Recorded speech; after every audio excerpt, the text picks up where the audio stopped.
पहले ये बताएं कल के काम में कोई इशू है तो बताएं, राउटिंग क्या होती है, राउटिंग की बेसिक्स। हमने कल बिल्कुल बेसिक राउटिंग कवर की थी कि 3 डिफरेंट हमने कंपोनेंट्स बनाए थे और उन कंपोनेंट्स को हमने राउटिंग के साथ कर दिया था लिंक, ताकि वो कंपोनेंट्स नॉर्मली ओपन ना हो जब किसी एक स्पेसिफिक राउट में उसे ओपन किया जाए। जैसे ये स्लैश लॉगिन हो तो लॉगिन का पेज आ जाए, स्लैश अबाउट हो तो अबाउट का पेज आ जाए, और स्लैश ओनली स्लैश हो तो वो होम पेज पे आ जाए। तो इसके बारे में या इसके रिलेटेड अगर कोई क्वेश्चन है तो बता दें, otherwise we are good.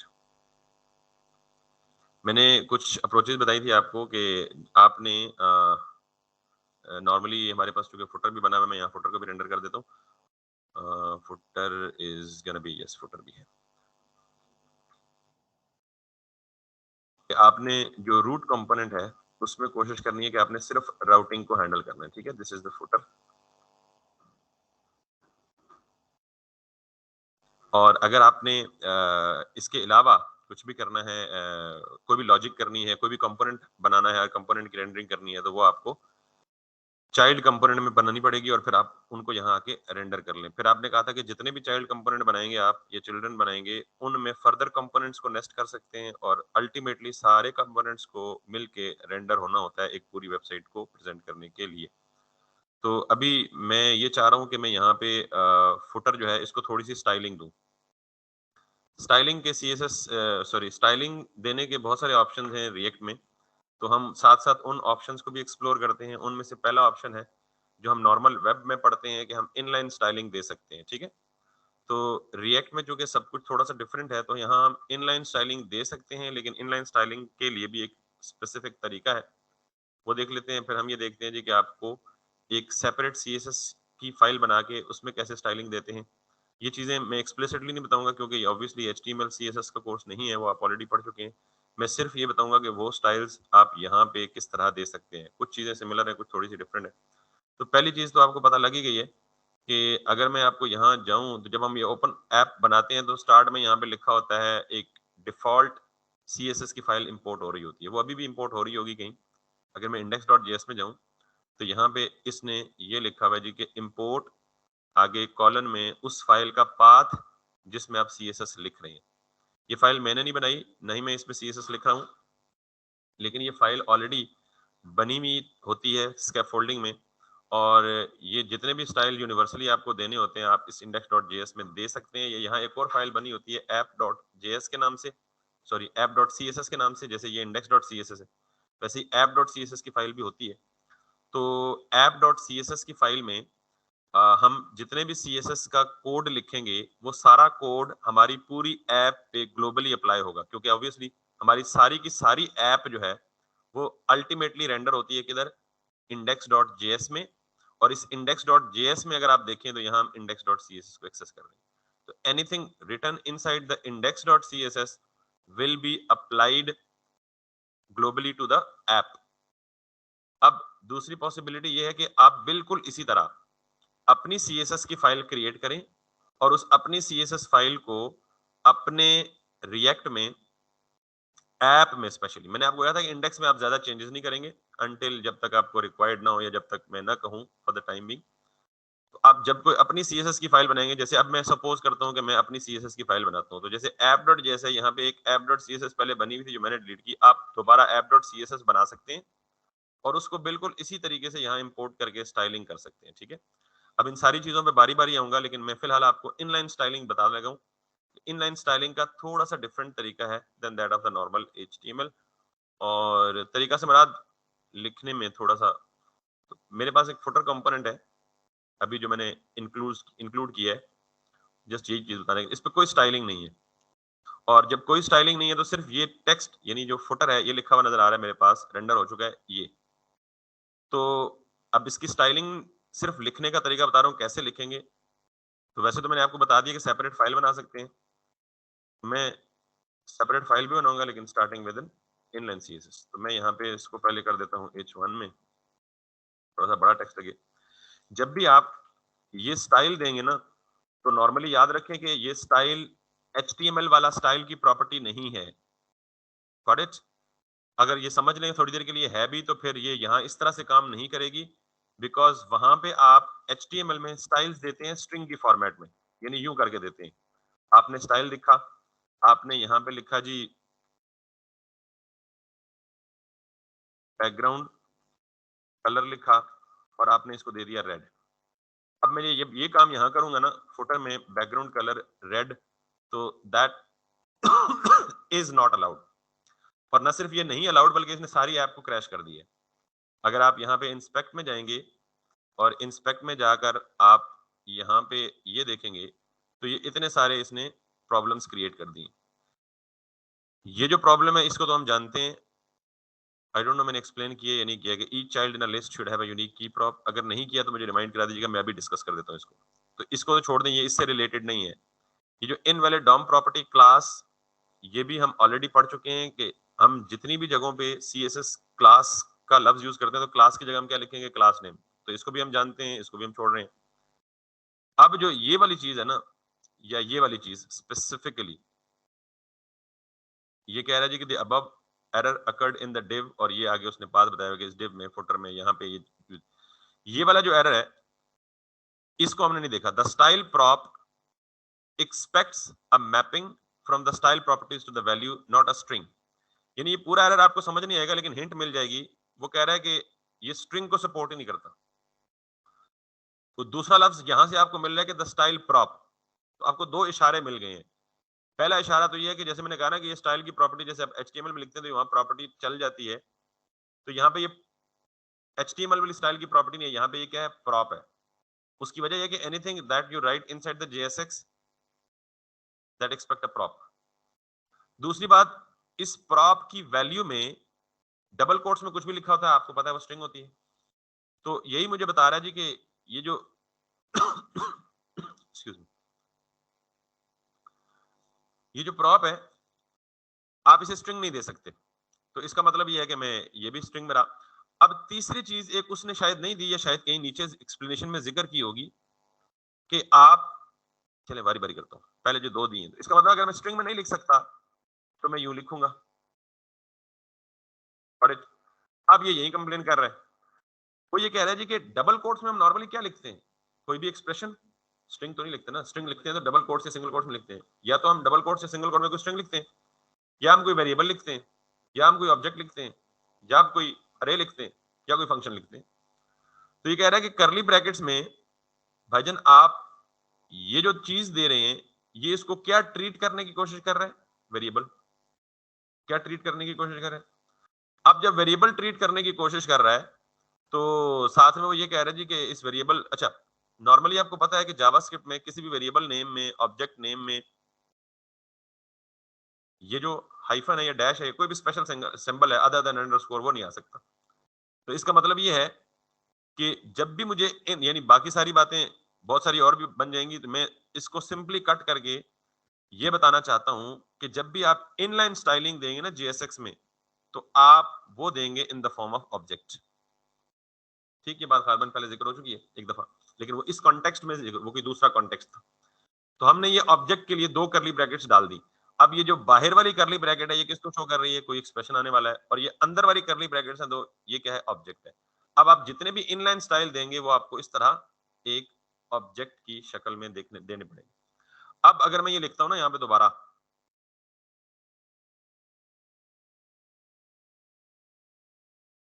Sir ये लास्ट वाला पॉइंट थोड़ा सा रिपीट करवा देंगे, बिकॉज नेट चला गया था और अभी वापस आया। सर ये पहले दो लेक्चर में बड़ी, ये तीसरे लेक्चर में एक्सटेंसिवली डिस्कस हुआ है, तो इसको रिपीट करने का मकसद मेरे ख्याल में आपको रिकॉर्डिंग में मिलना चाहिए। देखिए ना, मैं आपको बार बार ये बात बता चुका हूँ क्योंकि हम इस तरह बहुत पीछे चले जाएंगे। सर आप थोड़ा सा प्लीज, हम अगर ये मैं यूं JSX में यूं लिख दूं तो इसका क्या मतलब है, मैं इस ब्रैकेट के अंदर क्या लिखूंगा। Sir you didn't pick up that point ना। मैं अगर ये लिखता हूं जी यहाँ पे लेट a इक्वल्स टू 90, अब इस a को अगर मैं JSX में रेंडर करवाना चाहता तो क्या करूंगा, यानी मैं ये a लिखूंगा यूं जी यूं लिखूंगा तो वो एज इट इज प्रिंट हो जाएगा ना, स्ट्रिंग बन जाएगा। मतलब JSX में जैसे फुटर आ रहा है, तो वो डायनामिक वैल्यू को जी मैं जी लिखने के लिए क्या ये नोटेशन इस्तेमाल करता हूँ, इसमें a लिखूंगा तो अब फुटर और 90 आ जाएगा। बिल्कुल। ये जो करली ब्रैकेट्स है ना सिंगल, ये शो करती हैं कि आप इसके अंदर कोई डायनामिक एक्सप्रेशन, कोई वेरिएबल या कोई ऑब्जेक्ट या कोई फंक्शन लिखने वाले हैं। तो मैंने ये कहा राइट। कि ये जो ब्रैकेट्स है ना यहाँ पे स्टाइल के साथ, इनका मतलब है इसके अंदर में क्या लिखना है, ये देख लें। JSX attribute must only be assigned to a non-empty expression। लफ्ज देख लें, एक्सप्रेशन। तो ऑब्जेक्ट ऑब्जेक्ट जो है वो एक वेरिएबल ही है ना, या एक्सप्रेशन ही है ना। Yes sir. अच्छा, अगर ये चीजें समझ नहीं आ रही ना, तो सिंपल एक पॉइंट याद रख लें कि हम जब भी इनलाइन स्टाइलिंग देंगे वो हमेशा एक ऑब्जेक्ट की फॉर्म में देंगे, दैट्स इट। ठीक है। ग्रेट। तो वो ऑब्जेक्ट ठीक। कैसे होता है, ऐसे ही होता है ना। तो अब आप ये कंफ्यूज हो सकते थे कि यार बिल्कुल। ये डबल एंगल करली ब्रैकेट्स क्यों, तो मैंने आपको इसलिए अलग अलग करके बताया था। अंदर वाली अर्ली ब्रैकेट किसको रिप्रेजेंट करेंगे, ऑब्जेक्ट को। तो CSS का स्टाइल जब इनलाइन देना पड़ेगा आपको, तो हमेशा किस फॉर्म में देंगे, ऑब्जेक्ट में देंगे। ऑब्जेक्ट में की वैल्यूज होती हैं, आपको बताइए। अब अगर मैं ये लिखता ना बैकग्राउंड,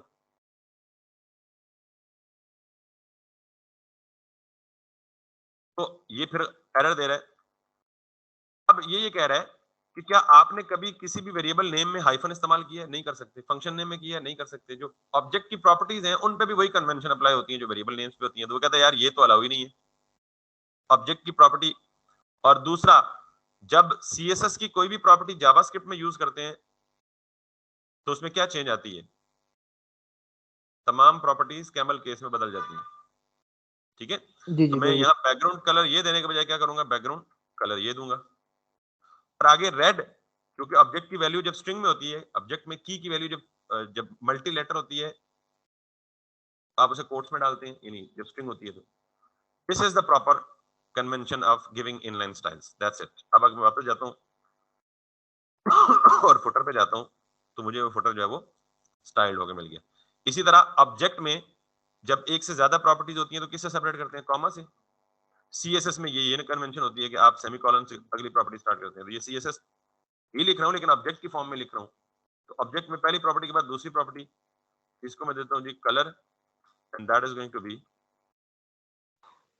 आइदर हेक्साडेसिमल या सिंपल फिक्स वैल्यू वाइट दे दे। तो बैकग्राउंड रेड, फोरग्राउंड व्हाइट। ठीक है। अब ये एरर देख लें, ये हट गए। दो एरर रह गए, इनको मैं रिजॉल्व करवाता हूँ। यहां तक बात समझ आ गई है। तो यानी जी जब भी बिल्कुल। आप इनलाइन स्टाइलिंग देंगे, तो इनलाइन स्टाइलिंग, अच्छा यही वजह थी कि जब मैंने बूटस्ट्रैप में से जाके कार्ड का कंपोनेंट जो है वो रेंडर किया था, ये कार्ड का कंपोनेंट जाके उठाया था,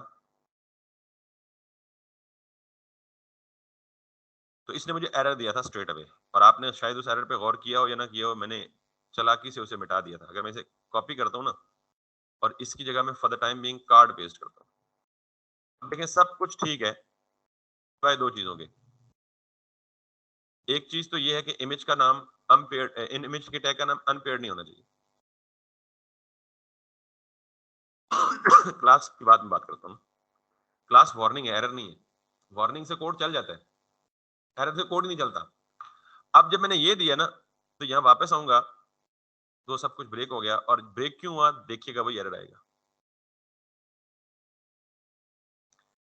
द स्टाइल प्रॉप एग्जीक्यूट्स या expects a mapping from the style properties to the value not a string.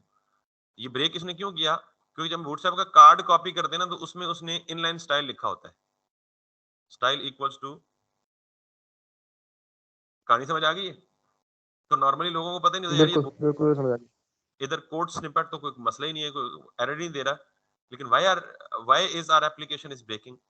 तो एप्लीकेशन क्यों ब्रेक कर रही होती है भाई, कि मैंने अभी आपको बता दिया कि यहाँ HTML की तरह स्टाइल इनलाइन लिखने का तरीका ये नहीं है स्ट्रिंग वाला फॉर्मेट। अगर मैं इसको बदल कर, यानी इसी चीज को बदल कर यूं कर देता ना, तो फिर ये एरर कभी भी आता है।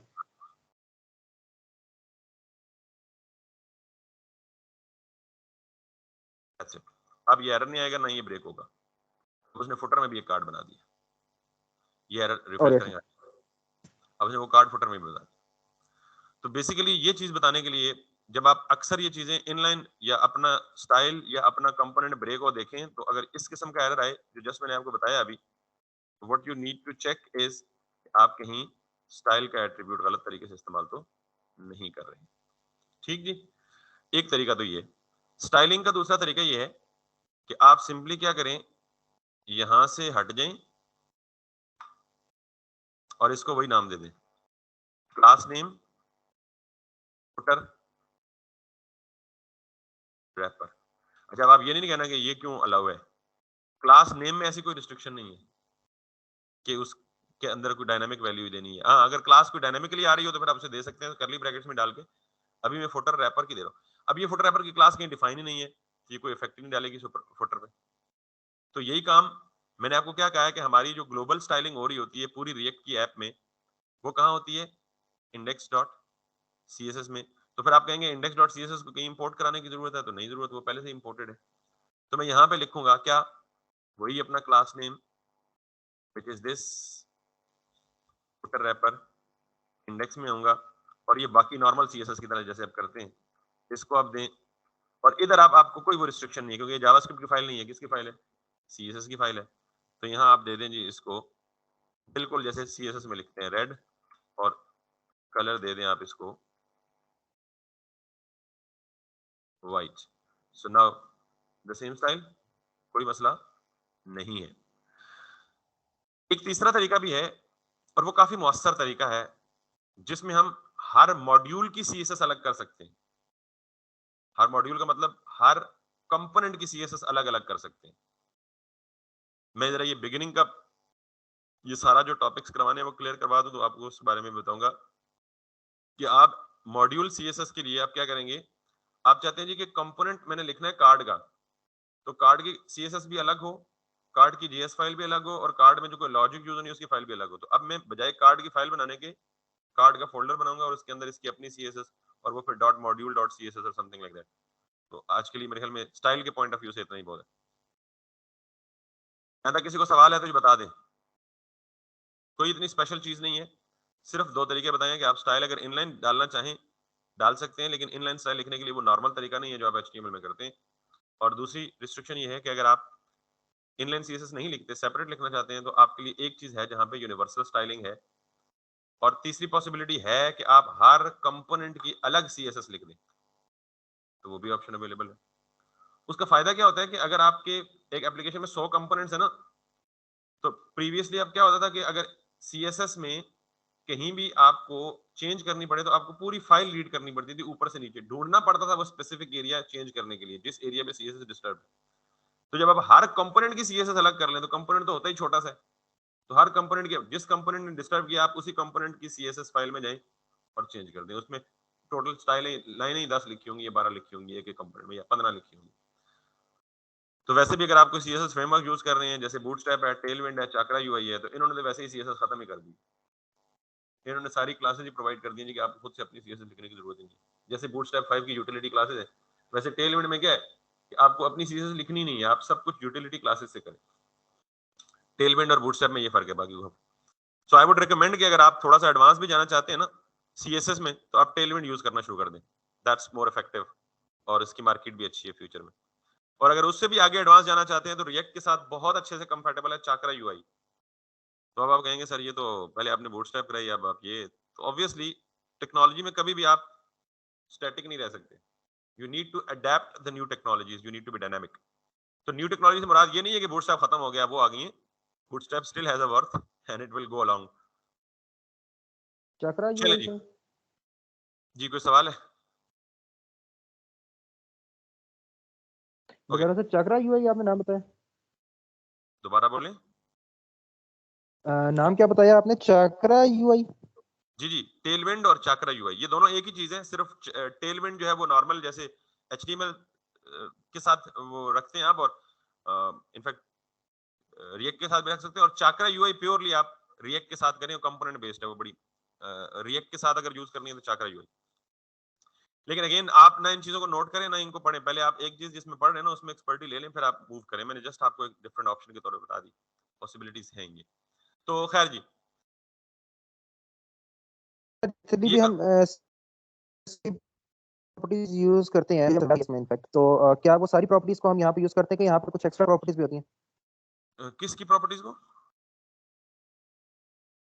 जिस तरह स्टाइलिंग के लिए हम सीएसएस में जो भी properties, just like background colour, या मतलब जो हम पहले पढ़ चुके हैं सीएसएस में, सारी हाँ, प्रॉपर्टीज यहाँ पे अवेलेबल होती हैं, यहाँ पे लिखने के लिए कुछ और प्रॉपर्टीज होती हैं? टेलविंड में नहीं नहीं, यहाँ पे जो भी हम कर रहे हैं इस वक्त रिएक्ट में। नहीं, सारी प्रॉपर्टीज अवेलेबल होती हैं ऑब्वियसली। सीएसएस वही है अल्टीमेटली, ब्राउजर तो वही सीएसएस समझता है ना। ओके, वो यहाँ पे सारी कोई की नई सारी प्रॉपर्टीज प्रॉपर्टीज, नहीं है मतलब। ये देखें, यानी इसमें कोई नई चीज कोई भी नहीं है, इसमें सारा फ्रंट एंड एचटीएमएल जो आप पढ़ चुके हैं वो सारा स्टिल एप्लीकेबल है और वो हमेशा एप्लीकेबल रहेगा, और सारी की सारी वही प्रॉपर्टीज हैं, सारे कॉन्सेप्ट्स ओके वही हैं। सर, ओके, ठीक है, एनीवेज थैंक यू सर। चले। सो अब हमने चलना है जी राउटिंग के थोड़े से अगले पार्ट पे, और राउटिंग का थोड़ा सा अगला पार्ट ये है कि हमने कल पढ़ा जी, जब हम बेसिक पेज की राउटिंग कर लेते हैं ना, तो उसके बाद, बल्कि राउटिंग पे हम यहीं पे इक्तफा करते हैं, थोड़ा सा इसको बाद में टच करेंगे, एक दो चीजें और बेसिक के अंदर उन पे पहले फोकस कर लेते हैं। मैं यहाँ पे लॉगिन के कंपोनेंट में जाता हूँ, और लॉगिन के कंपोनेंट में, अच्छा इस फुटर को ना ये बार बार हमें तंग कर रहा है, तो हम इसको क्या करते हैं, इसको स्टिक कर देते हैं बॉटम के साथ। ठीक है, let's see, go to index.js, इसको हम कहते हैं जी position, for the time being fixed, और बॉटम जो है going to be 0 and width 100% obviously।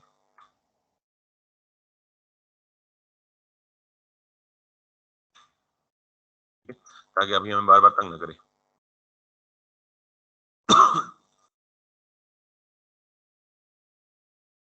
मैं लॉगिन के कंपोनेंट में हूँ जी, और आज हम एक और इंपॉर्टेंट टॉपिक सीएसएस, ये तो जस्ट मैंने आपको एक एक्स्ट्रा पॉइंट बताया था, बेसिक हमारा जो पढ़ने का मकसद ये नहीं था आज। आज हम ये बताएंगे कि हम किसी भी इनपुट वैल्यू के साथ या इनपुट एलिमेंट्स के साथ कैसे इंटरेक्ट कर सकते हैं। मिसाल के तौर पे आप लोगों सारों ने फॉर्म बनाए हुए हैं, मैं बूटस्ट्रैप क्योंकि अटैच किया हुआ है तो मैं बूटस्ट्रैप की हेल्प ले लेता हूँ, बजाय इसके कि मैं मजीद उसमें लेआउट्स में जाऊंगा और ये दो इनपुट बॉक्सेस ले लूंगा। ठीक है,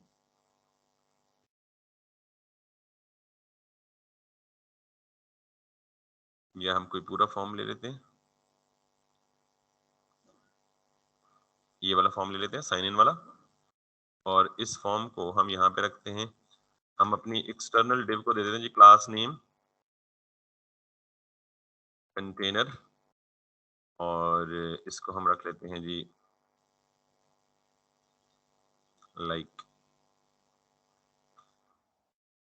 रो, और इसको हम रख लेते हैं जी call MD 8,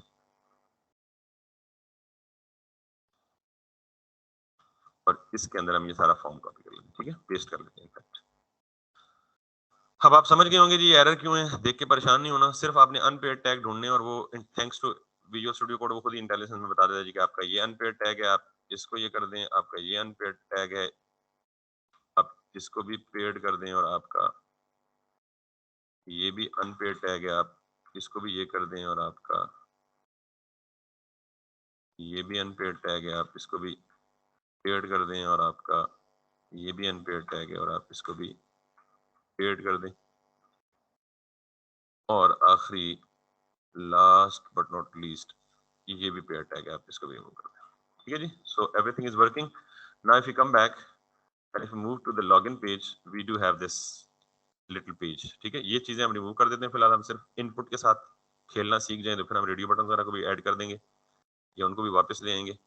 so everything like from the field set, इसको आप उठा के खत्म कर दें, फ्रॉम दिस खत्म कर दें। We are only left with these two fields, email and password. आप इस फॉर्म को टेलमेंट में ऐसे होता है, जैसे हम यूटिलिटी क्लासेस है ना, मार्जिन टॉप चाहिए तो मैं क्या दूंगा, MP3 बस। आप कस्टम स्टाइल कहीं भी जरूरत है, वहां है ही सारी की सारी यूटिलिटी क्लासेस। ये फर्क है, बाकी कॉन्सेप्ट वही है सारे। तो बहरहाल ईमेल और पासवर्ड ये आ गया। अब हम इसमें से भी पासवर्ड को खत्म कर देते हैं या कमेंट कर देते हैं, बिकॉज मैं सिर्फ पहले इनपुट हैंडलिंग या इनपुट डीलिंग करना सिखाऊंगा, फिर आपको बाकी सारी चीजें अनकमेंट करके पूरा फॉर्म पूरे फॉर्म पे ले आऊंगा। तो मेरे पास एक फील्ड है और एक बटन है। ठीक है, तो let me remove this extra चीजें जो कि मुझे वो रिक्वायर्ड वाला किधर लगा हुआ है, ईमेल टाइप वाला this।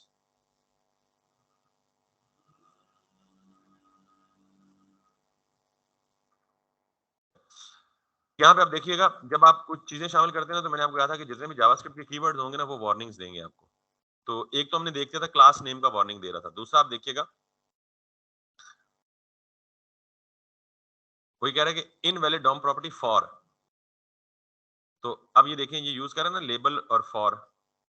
तो नॉर्मली फॉर कीवर्ड है जावास्क्रिप्ट प्रोग्रामिंग में, सो दैट्स व्हाई ये फॉर नहीं आएगा, इसकी जगह क्या आ जाएगा, HTML फॉर। ठीक है, सो आप ढूंढें यहाँ पे जाके कंट्रोल F, हाँ जहाँ आपको लिखा हुआ मिलता ना फॉर इक्वल इसलिए कि फॉर कहीं और भी बहुत सारी जगहों में डिफरेंट मकासद के लिए इस्तेमाल होता है, तो ऐसे नहीं सारों को रिप्लेस कर दें आंखें बंद करके। जहां जहां फॉर इक्वल है वहां फॉर ये कर दें। फिर आप जहां जहां क्लास और इक्वल है वहां वहां क्या कर दें, class name and do replace it with all. अब यहाँ पे आए वापस, इस कंपोनेंट में कोई वार्निंग भी नहीं है, कोई एरर भी नहीं है। बाकी कंपोनेंट्स में होंगे जाहिर है, जहां जहां मैंने क्लासेस यूज की होंगी। So let's test them. About में भी कोई नहीं है और नेव बार में है कुछ। ठीक है, so each child in list, एक तो ये एरर है। अच्छा, इसको भी रिमूव कर देते हैं साथ ही। Each child in a list should have a unique key prop. ये आपको वार्निंग तब आएगी हमेशा जब आप मैप इस्तेमाल करेंगे। अगर आपने मैप इस्तेमाल नहीं किया तो ये वार्निंग, मैप हमने कहा इस्तेमाल किया है, अबाउट समी होम में आए, इधर भी मैप नहीं है, तो मेन में जाएं, तो ये मेन में मैप इस्तेमाल हुआ है। तो याद रखिएगा, जब भी आप मैप इस्तेमाल करेंगे, तो मैप क्या करता है बेसिकली, आइटरेट करता है ना अरे पे। तो मैप बेसिकली ये वार्निंग प्रोड्यूस करेगा, ये वाली each child in a list should have a unique key prop. तो मुझे बताएं कि इस लिस्ट में ये पूरी डिव एक चाइल्ड है ना, क्योंकि यही आइटरेट हो रही है पूरी लिस्ट में। तो इसका यानी वो कह रहा है कि each child should have a unique key prop. तो प्रॉप ऐसे ही देते हैं ना, तो मैंने लिख दिया की कि ये कुछ कुछ भी यूनिक वैल्यू इसको दे दे। Got it? तो वो यूनिक वैल्यू अब हमारे पास तो कोई भी नहीं है। अगर कोई नहीं है ना, तो आप याद रखिएगा कि मैप ट्रेवर्स करता है अरे को, और अरे के हर एलिमेंट को पिक करके कॉल बैक फंक्शन में अवेलेबल कर देता है। ये एक सेकंड आर्गुमेंट भी कॉल बैक फंक्शन में दे देता है, जो अरे का इंडेक्स होता है। हमें ये तो पता ना कि अरे में जितनी वैल्यूज होती हैं, हर वैल्यू का एक यूनिक इंडेक्स होता है, 0 से स्टार्ट होता है हमेशा। तो हम इस इंडेक्स को यहाँ पिक करते हैं, ये ऑप्शनल होता है, आप यहाँ रिसीव करें या ना करें। लेकिन अब हम चूंकि वार्निंग हमें दे रहा है, तो हमेशा खत्म करने के लिए हमें कोई यूनिक चीज चाहिए, तो मैं ये की यूनिक वैल्यू आ गई इंडेक्स। ऑब्वियसली जब अरे का पहला आइटम पिक होगा, वो 0th इंडेक्स पे होगा, इधर क्या आ जाएगा 0। दूसरा एलिमेंट पिक होगा तो इंडेक्स की वैल्यू क्या हो जाएगी 1, इधर 1, तीसरा, चौथा, पांचवा, छठा, सातवां, वो एरर भी खत्म, ये वार्निंग खत्म। याद रखिएगा एरर और वार्निंग में ये फर्क है, वार्निंग आपके कोड को चलने देगी, लेकिन वार्न करेगी कि यार ये किसी भी टाइम मसला कर सकती है। एरर तो आप चलने नहीं देगा, ब्रेक कर देगा आपकी ऐप। अब ये भी है जी invalid DOM property class name, ये तो आप जानते हैं, बड़ी फेमस है। तो यहाँ से देख लें और चेक कर लें, जहां जहां क्लास इसमें कहीं भी नहीं है, इसमें है, इसमें भी नहीं है, इसमें है, इसमें भी नहीं है, तो फिर किसमें है? ये देखें, नो रिजल्ट्स का मतलब नहीं है। ठीक है, फिर इसमें जाएं, इसमें भी नहीं है, इसमें जाएं, नो रिजल्ट्स नहीं है, इसमें जाएं, नो रिजल्ट्स नहीं है, इसमें जाएं, नो रिजल्ट नहीं है, इसमें जाएं तो सक्सेसफुल। ठीक है, तो पकड़ लिया, इसको आप रिप्लेस कर दें। अब वो वार्निंग भी गई। तो our whole app is now clean without any warning, without any error. देखिए नेव बार में हूं, कोई वार्निंग एरर नहीं, अबाउट में हूं, कोई वार्निंग एरर नहीं, लॉगिन पे हूं, कोई वार्निंग एरर नहीं, so nothing is in here. That's pretty much. Anyways, so अब हमने करना क्या है, कार्ड को भी बंद कर दें, मेन को भी बंद कर दें और होम को भी बंद कर दें। आ जाए जी किधर, मैंने आपके सामने, ये भी जब हमें चाहिए होगा तो वापस लेंगे ना, फिलहाल कंफ्यूज नहीं करते आपको। सिंपली एक इनपुट बॉक्स और एक बटन, ये मैंने आपके सामने बूटस्ट्रैप से बनी बनाई यूआई उठाई है, और इसमें अभी तक कोई चेंज नहीं किया, और सिर्फ वार्निंग्स खत्म की। अब हमारा एजेंडा ये है, इसको हम कह देते हैं जी ईमेल के बजाय नेम, और इसको हम कह देते हैं जी टेक्स्ट, और इसको हम कह देते हैं जी नेम। सब कुछ बदल दिया हमने, ठीक है, और इसको कह देते हैं हम, नहीं कहते, कोई मसला नहीं, टाइप सबमिट। ये इंपॉर्टेंट पार्ट है जी, बिल्कुल बेयर मिनिमल एग्जांपल से समझाऊंगा, लेकिन आप इसी एग्जांपल को अप्लाई करके काफी एडवांस काम इससे कर सकते हैं। अब मैं ये चाह रहा हूं कि फिलहाल तो सिर्फ ये चाह रहा हूं कि जो चीज भी यूजर यहां टाइप करे, मैं उस तक पहुंच जाऊं, उस तक एक्सेस कर लूं। जैसे आप करते हैं ना document dot gate element by ID dot input field का नेम डॉट वैल्यू, तब जाके आपको इसकी वैल्यू मिलती है।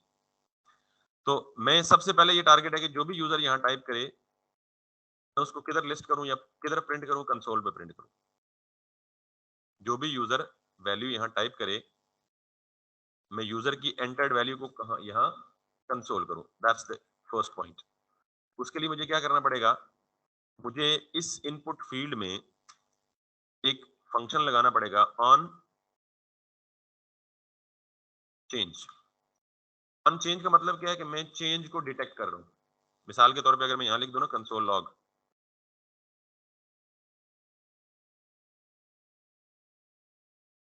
तो मैं यहां लिख दूं जी फॉर एग्जांपल कुछ भी, hello. So what I am doing is, जब भी मैं यहां कुछ चेंज करूंगा, दैट शुड बी ट्रिगर्ड। अभी ये ट्रिगर नहीं हो रहा, उसकी एक रीजन है। वो रीजन तो खैर थोड़ी देर बाद बताऊंगा, लेकिन ये याद रखना है कि ये हमें प्रॉब्लम फेस हुआ है। आपको वो रीजन बाद बताऊंगा। तो अभी मैं ये एक्सपेक्ट कर रहा हूँ कि जब भी इसमें कोई चेंज आए, let us see it again. जब भी इसमें कोई चेंज मैं चेंज करूंगा, चेंज का मतलब कुछ भी इसमें कोई इनपुट आ जाए। चेंज का मतलब यही है ना, तो मैंने ए लिखा, हेलो आ गया, फिर ए लिखा, कुछ भी लिखता हूँ कीबोर्ड से, जो भी की प्रेस करता हूँ, तो इसका मतलब मेरी चेंज डिटेक्ट हो रही है। और इट्स सिंपल इज दैट। अब मैंने ये चीज हटा दी। अब देखिएगा, मैंने कुछ चेंज नहीं की, उसने इतनी ज्यादा दफा इसको खुद ही हेलो कर लिया। वो पहला वजह, दो दफा तो आपको पता है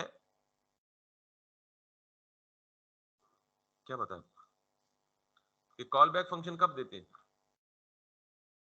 जब हमने कोई फंक्शन डायरेक्टली एग्जीक्यूट नहीं करवाना होता, बल्कि जब हम किसी फंक्शन की एग्जीक्यूशन को पाबंद कर देते हैं किसी और हैपनिंग का।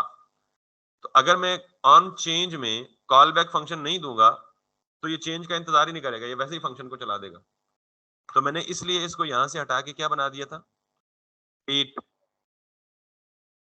ये फंक्शन अब मैंने क्या बना दिया, कॉल बैक फंक्शन का मतलब क्या है कि जब चेंज हो तब चलो, वैसे ना चलो। ये पॉइंट भी पहले डिस्कस हो चुके हैं, जब अब मैं बता रहा था कि कॉल बैक कब देते हैं और डायरेक्ट फंक्शन कब देते हैं। तो अब मैं जब चेंज करूंगा तभी वो फंक्शन हिट होगा। यहाँ देखें, जो जो मैं चेंज करता हूँ इनपुट बॉक्स में, तभी वो फंक्शन हिट हो रहा है, अदरवाइज वो हिट ही नहीं हो रहा। That's the one point. अब हम यहाँ पे क्या करते हैं, क्योंकि हमने फंक्शन में कोई कॉम्प्लेक्स लॉजिक लिखनी है या एक से ज्यादा चीजें लिखनी है, तो हम यहाँ पे ये नहीं लिखते, हम सिर्फ यहाँ पे फंक्शन लिख देते हैं हैंडल चेंज। और मैं यहाँ ये नहीं करूंगा। अब आपको पता लगा फंक्शन कॉल डायरेक्ट। ये हैंडल चेंज किया है, ये फंक्शन है जो मैंने अभी लिखा नहीं है। मैं पहले इसको लिख लेता हूँ जी। जितने भी फंक्शन हम लिखते हैं वो हम रिटर्न से पहले लिखते हैं। तो मैं यहाँ पे लिखता हूँ जी, const handle change equals to this this this this this. आपको ये भी पता है जी कि ये कुछ भी नहीं है, नॉर्मल हमारा कॉल बैक फंक्शन है। कॉल बैक फंक्शन नहीं है अभी, ये नॉर्मल फंक्शन है। कॉल बैक तो तब होगा ना जब यहाँ बस पास करेंगे। ये फैट एरो फंक्शन है जिसको मैंने एक वेरिएबल में सेव कर दिया और इसको यहाँ पे कॉल कर लिया। अब मुझे बताएं, फंक्शन कॉल करने की नोटेशन तो ये होती है। मैं ये नहीं करूंगा, क्यों? अगर ये करूंगा तो ये फंक्शन डायरेक्ट कॉल हो जाएगा, ये कॉल बैक तो रहेगा ही नहीं। तो कॉल बैक फंक्शन को हम कैसे कॉल करते हैं, बगैर पैरेंथेसिस के। ठीक। और अब मैं यहाँ पे लिखता हूँ कंसोल। अब ये वही काम करेगा जो पहले कर रहा था। चल रहा है मेरे क्लिक पे, मेरे चेंज पे। तो जो ही मैं चेंज कर रहा हूँ, चेंज पे ये फंक्शन कॉल हो रहा है, ये फंक्शन कॉल इसको भेज रहा है और इसके अंदर जो कुछ भी है वो उसे प्रिंट कर। ठीक जी। अब अल्टीमेट मेरा पर्पस क्या था कि इस इनपुट बॉक्स में यूजर जो भी वैल्यू इंटर करे, वो वैल्यू किधर आ जाए, कंसोल में आ जाए। तो कंसोल में तो बाद में आएगी, पहले तो हम इस इनपुट बॉक्स में से जो कुछ यूजर वैल्यू इंटर कर रहा है उसे ग्रैब करेंगे। पहले हम इनपुट बॉक्स में आने वाली वैल्यू तक हमने पहुंचना है। कैसे पहुंचना है?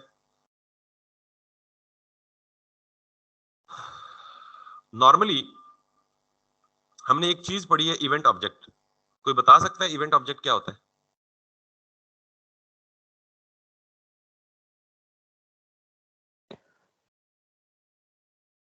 जी, I am waiting for the online students as well as जो हमारे पास इधर बैठे हैं उनका भी। कोई पता है किसी को जावास्क्रिप्ट में इवेंट ऑब्जेक्ट क्या होता है?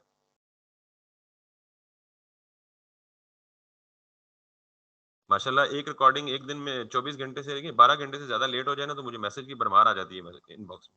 Recording ji, recording ji, recording ji, recording. But मैं बड़ा खुश होता हूँ, मैं बड़ा परमानेंट और पंक्चुअल और डेडिकेशन के साथ वो रिकॉर्डिंग अपलोड करता हूँ कि जी बच्चे पढ़ रहे हैं। अब पता लगेगा क्या पढ़ रहे हैं। जी कोई बंदा, anybody from online. Event object क्या होता है? जी भैया आप। अच्छा, माशाल्लाह। जाजिब साहब, इवेंट ऑब्जेक्ट क्या होता है?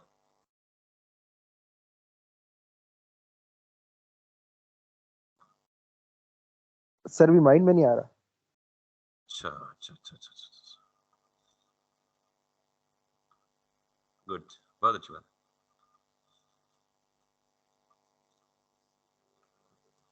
अब मैं सोच रहा हूँ मैं पीछे चला जाऊँ फिर कि आप लोग जब तक पिछली चीजों को नहीं ना साथ इन सिंक करेंगे तो फिर मेरे लिए मुश्किल हो जाएगा ना सारी चीजों को डिस्कस करना एक लेक्चर में।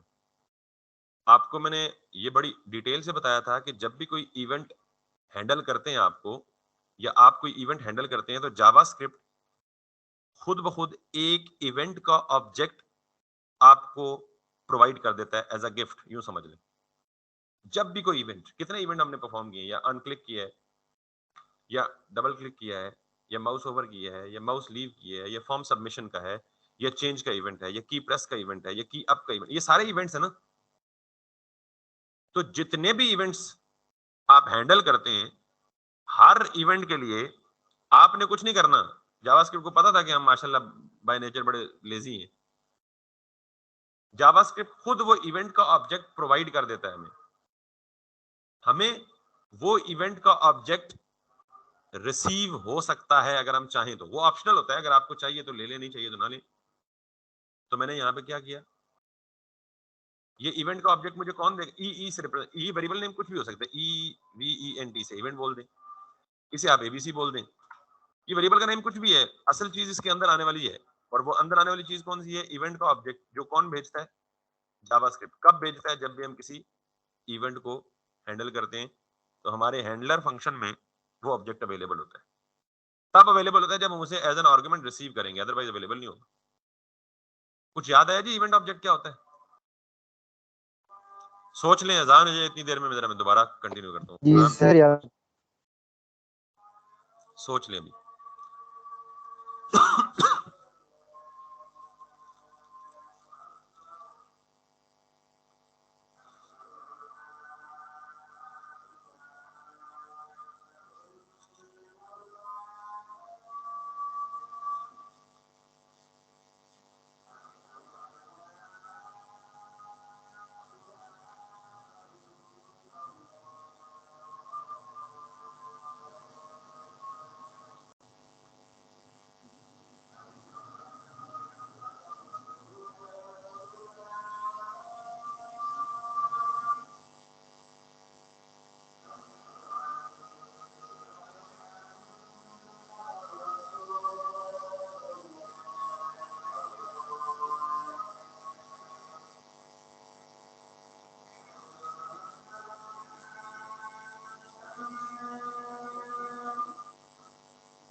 हाँ जी, तो इवेंट का ऑब्जेक्ट समझ आ गया कुछ ज़हन में?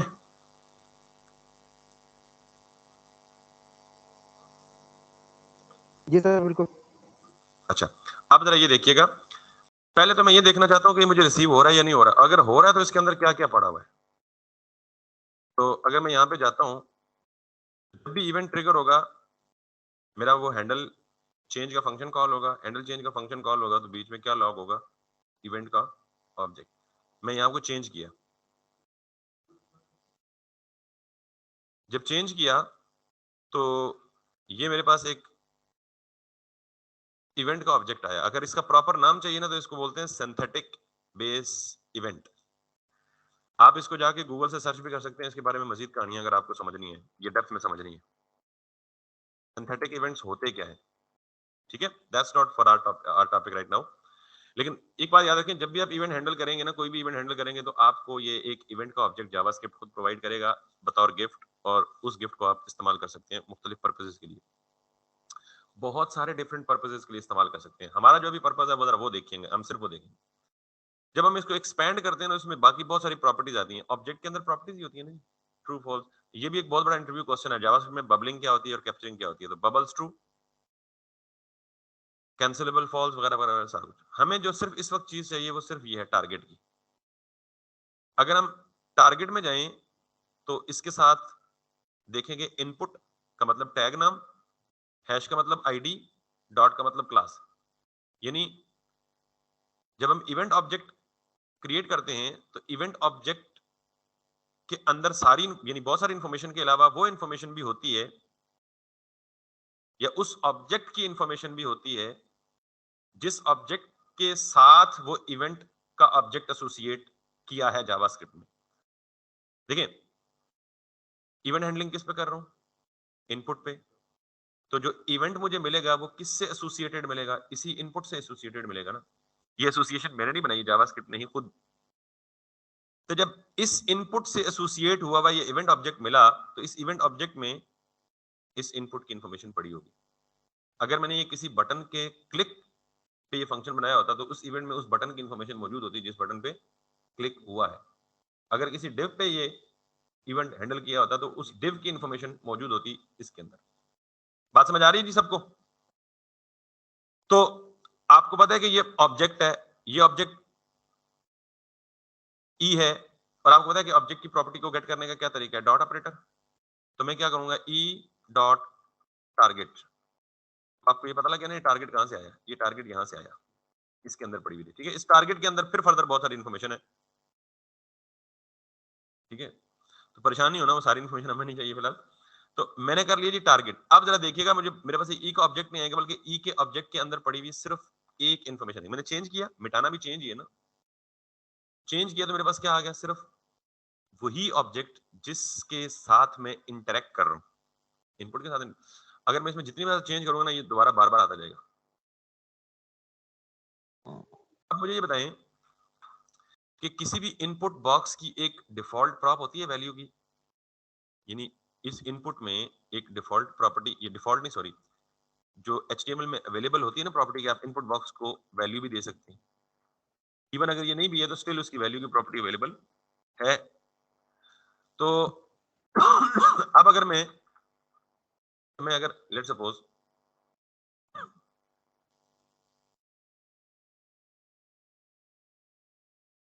यहां पे एक काम करने की कोशिश करता हूँ, नाकाम कोशिश ही से इबादत करते हैं।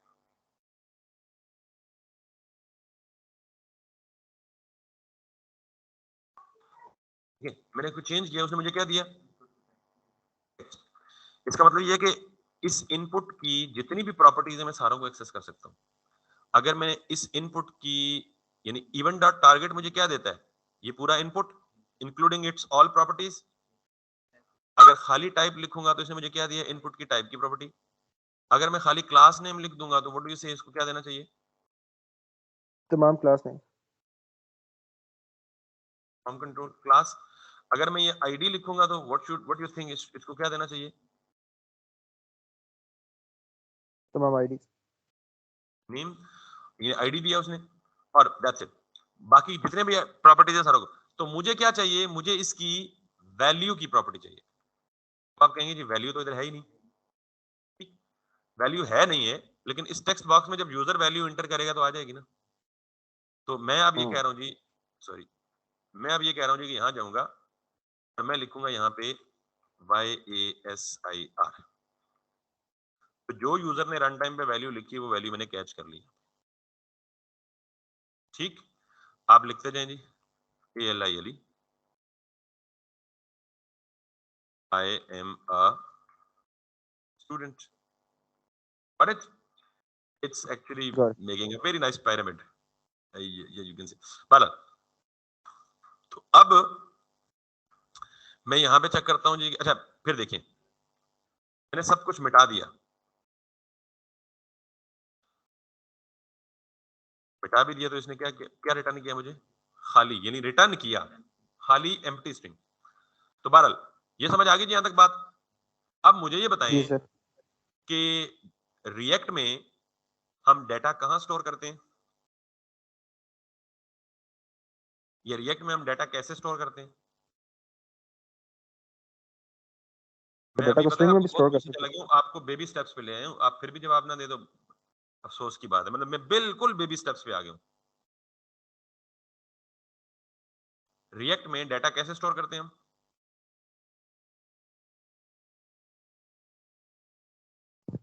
सर जी अरे की फॉर्म में ऑनलाइन। भी स्टोर हो सकता है। जी जी सॉरी। अरे की फॉर्म में भी स्टोर हो सकता है सर। अच्छा, अरे की फॉर्म में स्टोर हो सकता है। ठीक, तो अभी इसको हम अरे में स्टोर कर दें। जी इब्राहिम, बिलाल। सर प्रॉक्स के जरिए। लो जी, प्रॉप के जरिए। अच्छा, प्रॉप के जरिए हम कंपोनेंट्स में डेटा शेयर करते हैं। अभी हमने शेयर तो किसी कंपोनेंट में नहीं करना भाई। और प्रॉप्स डेटा स्टोरेज के लिए तो इस्तेमाल नहीं होता, प्रॉप्स तो डेटा शेयरिंग के लिए इस्तेमाल होता है।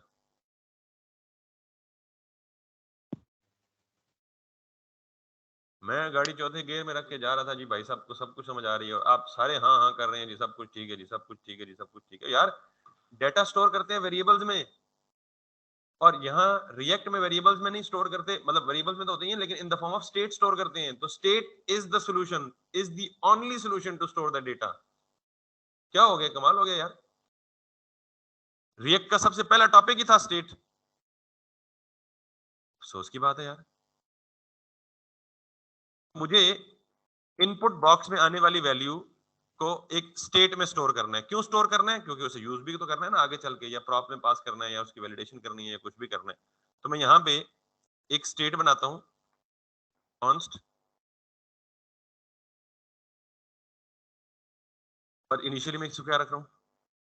खाली स्ट्रिंग, क्योंकि इनिशियली इसमें भी नहीं है। मैं इसमें क्या स्टोर करूंगा? जो चीज यूजर टेक्स्ट बॉक्स में इनपुट के तौर पे देगा। तो मैं इसे दे देता हूँ जी कि let's say it's a name, name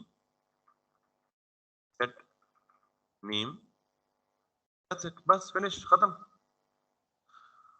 और अब ये जो e dot target dot value आ रहा है, इसको मैं अपनी लोकल स्टेट में कैसे सेव करूंगा? सेट नेम, और उस सेट नेम में क्या करो? जो वैल्यू आप इधर से पिक कर रहे हो। समझ आ गई बात? ये एक एरर दे रहा है, एरर इसलिए दे रहा है कि अरे यूज स्टेट आप यूज कर रहे हो, उसे इंपोर्ट नहीं कर रहे, तो मैं इसको इंपोर्ट भी कर लेता हूँ, जरूरत नहीं है अभी।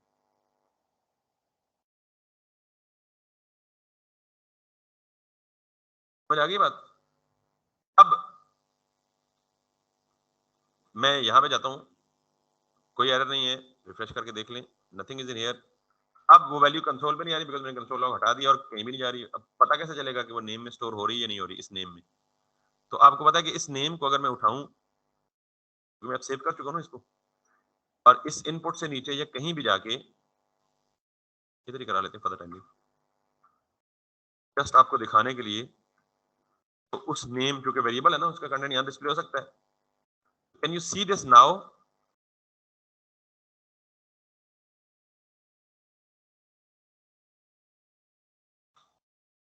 जो चीज भी हैपन हो रही है वो रियल टाइम पे यूआई पे रिफ्लेक्ट हो रही है। आई डोंट नो आप क्यों नहीं इतने एक्साइटेड हो रहे यार। हम तो इस तरह की चीज देख रहे हैं, वाओ क्या कमाल हो गया। मैं ये नहीं कह रहा कि आपने सारों ने वाह वाह शुरू कर देनी है, लेकिन आप जो मेरे सामने हैं उनको तो शक्लों से लग रहा है कि कुछ परेशान हो गए, और जो ऑनलाइन है उनकी खामोशी से लग रहा है कि यार वो अभी तो रिएक्ट का पहला फीचर पड़ा तो परेशान हो गए। जी कोई क्वेश्चन है तो बता दें भाई।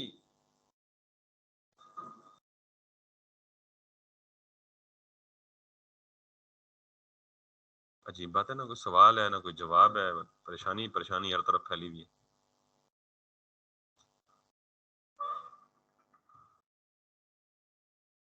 ऑनलाइन स्टूडेंट्स किसी को कोई मसला है तो बताएं।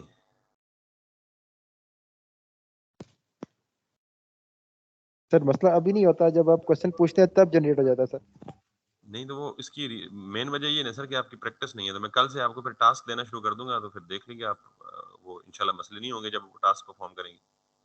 ठीक है, तो मेरे ख्याल में आज हम इतना ही रखते हैं, और आपको एटलीस्ट इवेंट ऑब्जेक्ट या सिंथेटिक बेस इवेंट ऑब्जेक्ट जो आपको इवेंट हैंडलर्स रिटर्न करते हैं वो आपको समझ आना चाहिए, और उसके अंदर से बहुत सारी वैल्यूज आप निकाल सकते हैं। हर वैल्यू के फर्दर आगे उसकी वेरिएशंस को देख सकते हैं, और फिर आप उसको कैसे उसकी वैल्यू को ग्रैब करके अपनी लोकल स्टेट में सेव कर सकते हैं, उस लोकल स्टेट को रिफ्लेक्ट कर सकते हैं। Right, so that's all from me for today. अगर क्वेश्चन है तो बता दें, अदरवाइज इसकी प्रैक्टिस जरूर कीजिएगा। आप खुद से डमी फॉर्म बना के ना उसमें 8-10 फील्ड रखें, हर फील्ड की वैल्यू को एक लोकल स्टेट में सेव करें, और फिर at the end of the day उस उन फील्ड्स को डिस्प्ले करें। कल मैं आपको बताऊंगा कि सबमिट के बटन पे कोई एक्शन परफॉर्म करना ही नहीं है। आपने सारी स्टेट्स की वैल्यू ली, लोकल स्टेट में सेव कर ली, फिर सबमिट के बटन पर क्लिक किया, फिर उन तमाम फील्ड्स को यूज करके आप कुछ और काम भी कर सकते हैं जो कि ज्यादा प्रोडक्टिव होगा।